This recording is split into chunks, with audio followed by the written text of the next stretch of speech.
یہ کہانی صرف سننے کے لیے نہیں ہے، یہ کہانی خود کو سمجھنے کے لیے ہے۔ ہم سب زندگی میں کبھی نہ کبھی سوچتے ہیں جب کوئی نہیں دیکھ رہا تب کیا فرق پڑتا ہے، لیکن اگر اس وقت اللہ تمہیں دیکھ رہا ہو، اس کہانی کو سنتے وقت اپنے آپ سے ایک سوال ضرور پوچھنا، اگر مجھے یقین ہو جائے کہ اللہ ہر پل مجھے دیکھ رہا ہے تو کیا میں وہی کام کروں گا جو ابھی کر رہا ہوں۔ اب کہانی سنیے۔ ایک چھوٹا سا شہر تھا۔ اس شہر میں ایک نوجوان رہتا تھا، دکھنے میں سادہ لیکن دل میں بہت سی الجھنیں لیے ہوئے۔ وہ نماز بھی پڑھتا تھا اور کبھی کبھی گناہ بھی کر بیٹھتا تھا۔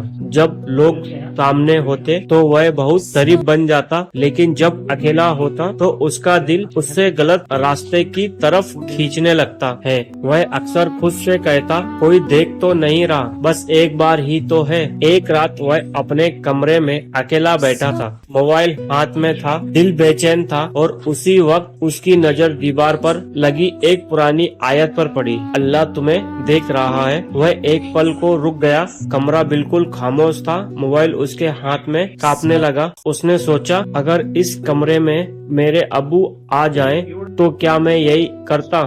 دل نے جواب دیا نہیں۔ پھر اس کے دل میں ایک اور سوال اٹھا، تو پھر میں اللہ کے سامنے یہ کیسے کر سکتا ہوں؟ اس رات وہ دیر تک سو نہیں پایا، آنکھیں بند کرتا تو اسے یہی احساس ہوتا رہا، اللہ دیکھ رہا ہے میری سوچ کو، میرے ارادے کو، میرے دل کو۔ اگلے دن وہ مسجد میں گیا۔ نماز کے بعد امام صاحب نے صرف ایک بات کہی، جس انسان کو یہ یقین ہو جائے کہ اللہ ہر پل اسے دیکھ رہا ہے، اسے کسی اور سے ڈرنے کی ضرورت نہیں رہتی۔ وہ نوجوان رو پڑا، کیونکہ اسے سمجھ آ گیا تھا اصل طاقت لوگوں کے سامنے اچھا بننے میں نہیں ہے، بلکہ اکیلے میں بھی اللہ سے شرم کرنا ہے۔ اس دن کے بعد وہ فرشتہ تو نہیں بنا، لیکن جب بھی گناہ کا خیال آتا ایک آواز دل میں ضرور گونجتی، اللہ تمہیں دیکھ رہا ہے، اور وہی آواز اسے روک لیتی۔ اس کہانی سے ملنے والا سبق کیا کرنا چاہیے؟ اکیلے میں بھی بنو جو لوگوں کے سامنے ہو۔